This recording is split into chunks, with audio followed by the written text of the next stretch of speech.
commérage est une pratique qui gagne du terrain en causant beaucoup de discordes. Il est dû le plus souvent à l'égoïsme. À suivre dans ce journal l'avis des religieux et des citoyens sur le sujet. Et ce soir, nous allons vous parler de la mendicité, plus précisément celle des enfants. C'est une pratique qualifiée d'exploitation des enfants et durement réprimandée par la société et la loi. À suivre dans cette édition. Vous avez choisi ORTM2 pour vous informer et vous avez bien fait. Mesdames et messieurs, bonsoir et bienvenue. On les retrouve dans les rues, sur les grandes artères. Il s'agit des mendiants. Ils sont de plus en plus nombreux à quémander de quoi se nourrir. Le plus souvent, ce sont des enfants qui sont dans cette situation. Une pratique qualifiée d'exploitation est durement réprimandée par la loi. Kounandi Bamani nous donne dans ce reportage l'avis des citoyens ainsi que les lois en vigueur sur l'exploitation des enfants. Suivons. Les valeurs ancestrales dominent le Mali d'aujourd'hui malgré la mondialisation. Ces valeurs tant ancrées dans la société exigent aux parents d'éduquer et d'initier les enfants à la vie en société.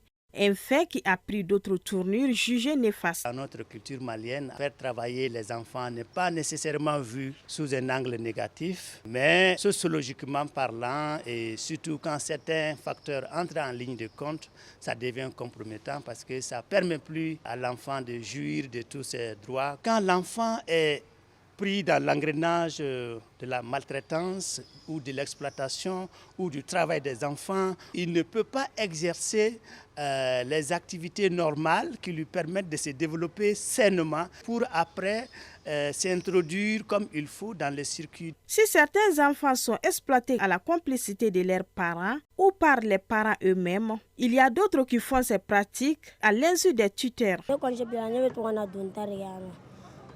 Je viens aider les personnes à porter leur bagage moyennant une rémunération. À la fin du mois, je cotise la somme pour l'offrir à mon papa afin de l'aider. J'ai 12 ans et je fais le métier uniquement les vacances. Je le fais de moi-même. Ici, des citoyens nous parlent de l'impact de l'exploitation des enfants sur la société. La mendicité et le travail des enfants est un vrai danger pour ces derniers. Certains parents envoient leurs enfants dans la rue et au marché chercher de l'argent à cause de la pauvreté. Mais il y a aussi des enfants qui s'adonnent à ces pratiques sans que les parents ne soient au courant. Je suis contre le fait qu'on exploite les enfants.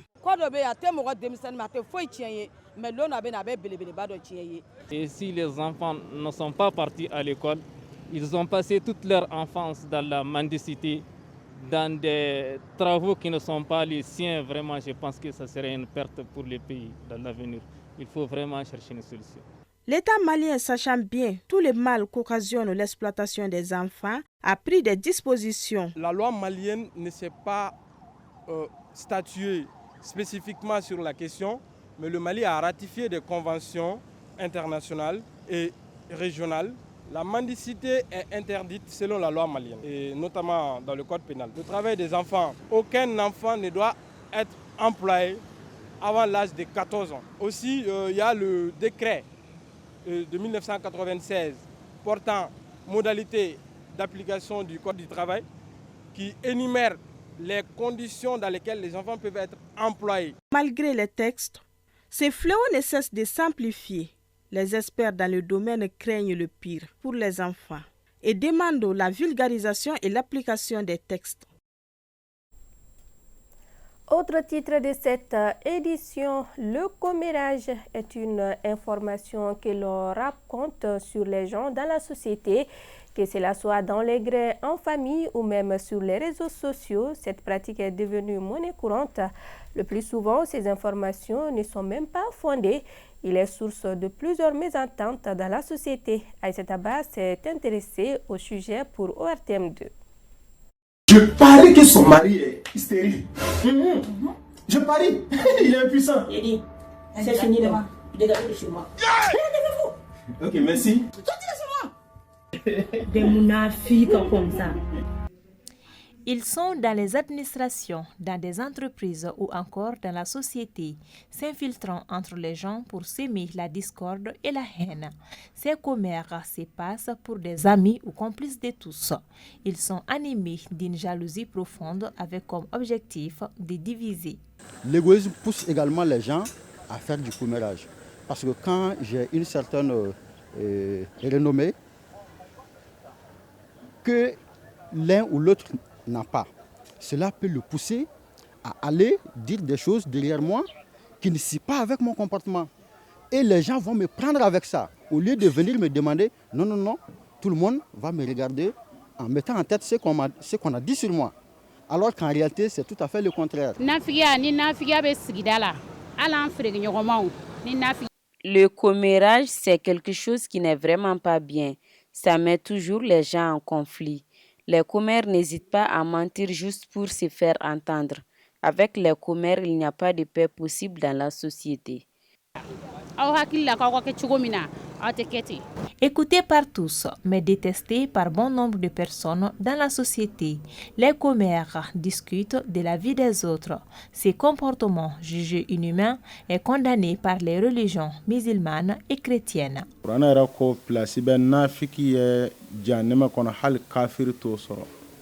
Le Coran dit que la place du commère est au fin fond de l'enfer. Il est bien à l'extérieur et pourri de l'intérieur. Ce sont ces personnes qui fuient dans la vie des autres juste pour les nuire. Et Allah condamne ça. Un phénomène très dangereux dans la société. La religion recommande qu'on souhaite le bien que l'on veut à son prochain. Le seul moyen contre le commérage, ainsi il n'y a pas de jalousie. Or, le commérage, c'est le mensonge. On raconte une histoire, un fait sur quelqu'un, on détruit son image. On le décrit d'une manière qui ne le représente pas. Et la Bible condamne cela. La Bible dit de dire la vérité. Et si quelqu'un, vous trouvez qu'il est en faute, il est en train de faire quelque chose qui n'est pas bon, au lieu d'aller le raconter à une autre personne, la Bible nous encourage à nous approcher de l'intéressé. Les commérages, un vilain défaut à éviter. Les commères doivent être dénoncés. Pour moi, toute personne qui viendra vers vous pour dire quoi que ce soit sur quelqu'un d'autre, dites-lui, est-ce que ce que tu vas me dire, est-ce que tu seras capable de lui dire en face? Si la personne est d'accord, qu'il peut le dire en face, donc tu peux écouter ce qu'il va dire. Soit tu lui demandes, est-ce que ce que tu dis, quel est l'objectif qui est derrière ce que tu vas me dire concernant telle personne? La solution que je propose contre le commérage est d'interpeller le commère en question pour le mettre devant les faits.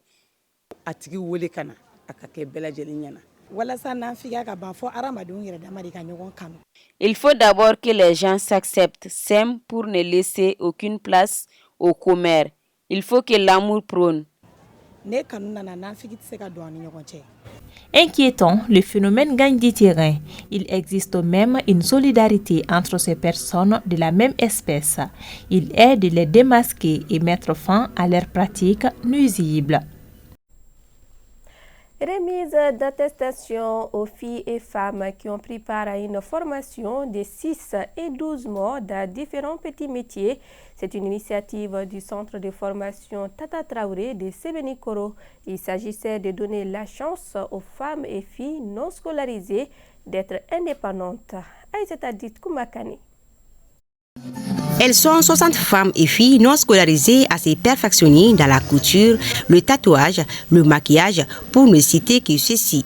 Après 6 mois de formation, les bénéficiaires sont désormais bien outillés pour accéder au marché de l'emploi. Je participais à une formation. Après ce perfectionnement, je pourrais ouvrir mon atelier de couture, un moyen pour moi d'être indépendante. Cette initiative du centre Tata Traoré permettra non seulement de donner une chance aux femmes d'être indépendantes, mais aussi de valoriser les petits métiers. Ça, c'est la 6e promotion. Donc maintenant, chaque 8 mois, moi, je fais une promotion. Parce que les enfants n'ont pas la patience d'attendre, ils n'ont pas les longues formations, donc tout le monde veut tout de suite travailler. Donc c'est pourquoi j'ai envisagé de mettre en place une formation de 4 mois en djabi et tatouage, et 3 mois en maquillage et foulard, et 12 mois en coupe-couture. Pour certifier le savoir-faire des participantes, chaque récipiendaire a reçu une attestation de fin d'études. À noter que cette formation a vu la participation des personnes vivantes avec un handicap. Un mot de sport à présent. Le coup d'envoi de la première édition de la Coupe Soadis a été donné samedi dernier. Face à face, l'équipe de Bozola et celle de la base. C'était sur le terrain Pousser Rouge de Bozola en commune 2 du district de Bamako. C'est un tournoi de football de masse qui vise à accompagner la jeunesse et contribuer au développement des activités sportives de proximité dans le quartier. Moussa Diabaté et Faraba Fofana. C'est parti pour la toute première édition de la Coupe Soadis. Le match inaugural oppose l'équipe de Bozola en bleu-rouge et celle de la base sur le terrain Poussière Rouge de Bozola. C'est à partir de là qu'on peut découvrir les jeunes talents qui ne jouent dans aucun club. Mais ils ont des talents cachés, les spectateurs peuvent les voir, ils peuvent les créer des contacts, ils peuvent évoluer. Dans la boue, les deux équipes ont livré un match électrique. À l'issue de 2 fois 35 minutes du temps réglementaire, les jeunes de Bozola gagnent par le score de 2-1 et se qualifient au tour suivant. C'est pour accompagner la jeunesse à s'intéresser au sport. Donc, on a vu que vraiment le sport c'est important pour la jeunesse. Donc c'est pour cela que Kalou Yara a décidé d'organiser ce groupe-là pour la jeunesse de Bozola.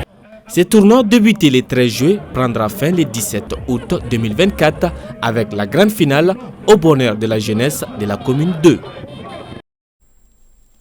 Et c'est tout pour cette édition. Grand merci à vous de nous avoir suivis. Très bonne suite de nos programmes. Et ne zappez surtout pas, Aïtaba est déjà prête pour l'édition en Bamananka.